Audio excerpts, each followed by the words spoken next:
Hey, good morning. This is Mathia Ford with Wildcat Brand Management. This morning, I want to talk to you about 12 different social media post types that you can use to improve your brand management, your marketing, and all those things related. I want to say happy 2nd of July. We made it to the second half of the year, and it's going to be a great year.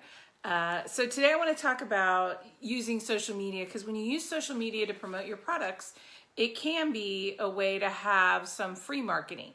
So you can have, you can post, you can get things out there, but it's better when you have these engaging type of posts that are going to encourage people to share and like, and that gets it more viral, more people see your posts. So when you're really looking at social media, you need to understand, first of all, you don't own it. So you want to make sure that you're always driving people back to like an email list or at least your website. But number two, it can be a great place to find where your target audience congregates. So where are they located? Where are they constantly talking about things that are relevant to them? And you want to connect with people on social media because people buy from brands and other people that they know, like, and trust. So if they get to know you and they can like you and they can trust you, they're more likely to buy from you and your brand. So just remember that when you're posting on social media.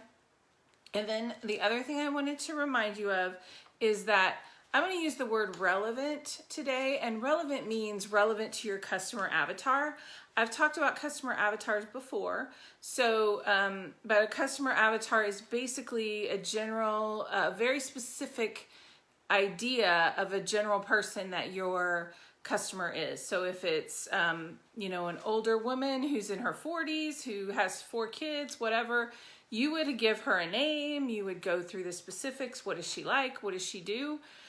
Some of that can be developed with talking to your customers and kind of asking them about their typical day, and you get a good idea of understanding of like what are they doing, so you can talk to them in their language that they're using. But it also just, again, builds that know, like, and trust. So let's get into the 12 different social media types. So number 1 is highly relevant and high quality graphical posts. So when you're making a graph or picture, you're posting a picture, you want to make sure that it's something that your customers are going to want to share. So it may be a picture of one of your customers doing something with one of your products. It can be a related item. It could be posting about something that's in your, customers' relevance, something that they like. So that's the first one.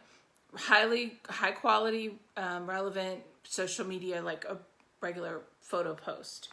And then number 2 can be an original image or design. So I know people like to use stock photos. I use stock photos quite a bit too. But one of the things you can do is help with your branding. You can use your colors, you can use your own designs.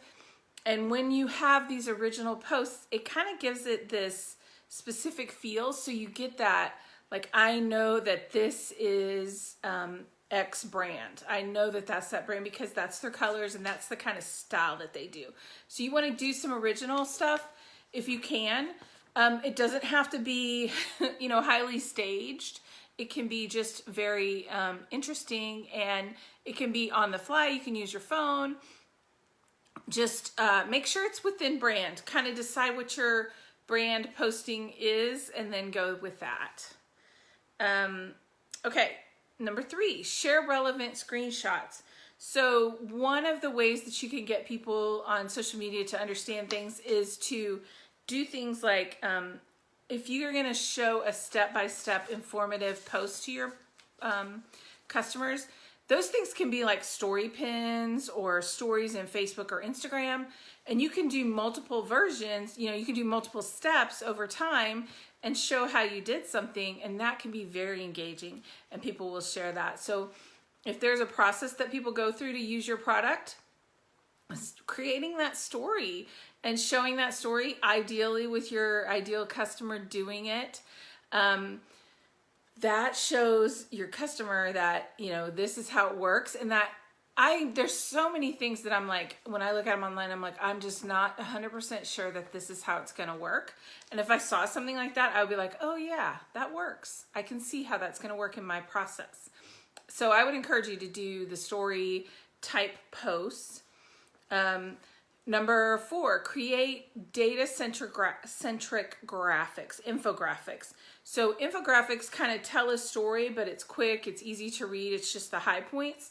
And if you have some data that shows like a certain amount of improvement over time with the use of your product, or a way that, again, that story pin, but maybe doing it in an infographic, you know, and infographics are usually kind of longer, and you just can post them. People love to share them, especially if they're informative but not salesy. So people love to share that stuff. So those types of things, think about how you can do an infographic. Number 5, getting personal. So not too personal, you know, you don't need to show yourself out doing crazy stuff, but getting personal, things like if you own a dog food biscuit brand, maybe you show some going to the shelter and donating. Maybe you show your own dog. Maybe you show your dog, you know, maybe learning tricks or something, or maybe show you learning tricks for your dog. But something that's personal, but is still on brand. So just try to keep it with that. If you're a runner, you might show yourself doing, if it's a running product, you might show yourself doing some running, you know, or a picture of just finished my long run for the morning or something like that. But personal and relevant, not too off brand. If you're the brand, that's different. But if we're talking about a product, obviously, then you need to kind of keep it to the product. Show your audience a little something behind the scenes. So that's number 6. So say you're writing a new book or you're developing a new product, you could show your audience a little bit of that behind the scenes.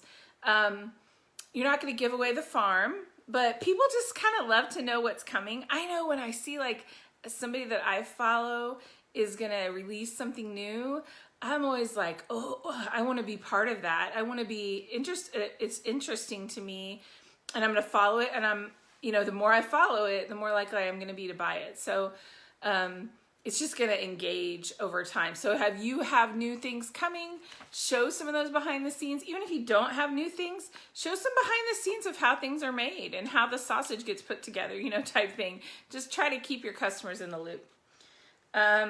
Number 7, so make some graphics from quotes or excerpts. So always, if you're using someone else's quote, you should give them attribution, but make some quote graphics. People love to share quote graphics. But make sure it's on brand. So if it's, you know, a dog related site, make sure that it's maybe a quote about how a dog is a man's best friend, or a girl saying, you know, hey, dogs aren't only man's best friend. But think through on brand, but find quotes that are related. Make sure you attribute them to the right person. Or if you did the quote, just make sure you give yourself credit. But try to keep it on brand. But the quotes people love, just a little snippets, just a little cute little thing to say. I think we're on, I don't know what number we're on. 1, 2, 3, 4, 5, 6, 7. 8. Encourage user-generated content. So user-generated content is things like client testimonials, client feedback, reviews of your product. So, you know, that's when you're going to be a little salesy, but telling people your reviews, they don't always read them. They don't always know them. That just encourages people that you're getting the right feedback and you are doing something that they would enjoy. So use those reviews and testimonials and put them into social media graphics and obviously linking to your product. But just make sure you're getting that out there. People like to know that you're good at what you do. It's not bragging. You're just, you know, you're doing a little bit of connecting, and then every now and then you're saying, hey, here's why we're so great. Number 9, webinars, audio and video. As you know, I love live video. I know I really enjoy getting on here in the mornings and talking to you and letting you know about the latest stuff and keeping you informed. But right now, live video is huge. It's getting a lot of reach, and people are able to connect with it. People can come on and they can ask questions. So all those things, live video, and even audio. You can do some podcasts if that's more to your liking and you don't want to get dressed up and get on video and you want to do a podcast. That's an awesome thing to do too. But that goes into number 10, which is to do some planned and some random live streams. So as you know, I post, when I'm going to do my live streams, and I kind of do them pretty consistent. But you can also do some random ones in there, but people love the planned live streams because they can go in and see kind of when it's coming, what's the topic, and do they want to be part of that. So I make time in my day if I see a brand that I really enjoy or that I'm interested in, doing a live stream, gonna play on a live stream. So do some planned live streams. It doesn't have to be highly, planned, highly scheduled. You just have, or highly, like an agenda. This is exactly what we're going to talk about. You can have a question. You can post one of those question and answer posts and say, hey, give me some questions. I'm going to do a live stream. Give me some questions about this. People will get on there and give you questions, and then you have your live stream content. You go in there and do a live stream. And if there's something that just strikes you in there that you're like, oh my gosh, I got to talk about this right now, that's when you do your random live streams. So look for those comments that people are making on your other social media posts, for those opportunities to go in and kind of do a one-off random live stream where you're talking about that. And always, always, always, you can repurpose your live streams. So use them, put them either, if you do them on Facebook, put them on Pinterest, put them on other Instagram. You could put them on YouTube. If you did on YouTube, same thing. So just make sure you're repurposing your videos, cutting it up into little smaller pieces, using snippets. Using them on your FAQ page. If you have one where you've answered some questions, take a snippet of that video and put it on your frequently asked questions page. So always reuse that information. So number 11, consider new types of content. So there's new content, there's new social media coming out all the time. I use the example of TikTok.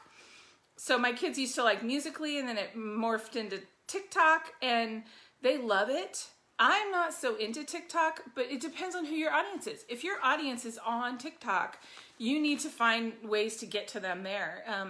If your audience is on Pinterest, you need to get to them on there. And you might not think of Pinterest as social media, and I know it's kind of like a search engine, but it is also another opportunity to put your content out there and to get they're doing videos, they have story pins, all those things. So if your content, if your brand matches that demographic, then go there. Okay, last one, number 12, downloadable content. So having the opportunity, this is one of those ways that you get them on your email list, having that opportunity to download some information about your product. Whether it's like a new, maybe you do a running thing and you have a new playlist. Maybe you share your playlist on Spotify, but you only share it when they connect with you on a certain social network, or maybe you have them sign up to your email list. You could get them to get people to sign up on your email list, or get them to go over to your website and get that content, so that you're gathering their information so you can continue to communicate with them. Because that goes back to the beginning where I said you don't own social media. They can change the rules at any time. They can kick you off at any time. That doesn't happen a lot, but when it does happen, it's terrible. So make sure that you are constantly getting your people back to your website to learn more about you, to connect with you, to get on your email list, and make sure that you're doing the things to kind of keep them engaged in social media, but always driving it back to your email, to your website. So I think the other thing to know is, especially if you're new to social media, is that you can try all 12 of these posts, but some of them will rise above the others. So what you'll find is that, when I do live streams, I get a lot of connection. But when I do informational graphics. I'm not getting as much, reach and connection. So then you can slowly whittle down what you're going to do. But starting with these 12 and then going from there and kind of whittling it down and saying, okay, these are the 5 or 6 types we're going to do. And always looking to do new things, always looking at what your competitors are doing to know, like, how are they evolving? How are you going to evolve? So do those types of things, and I want to tell you that I really appreciate you jumping on with me this morning. So have a great day, and I'll talk to you tomorrow.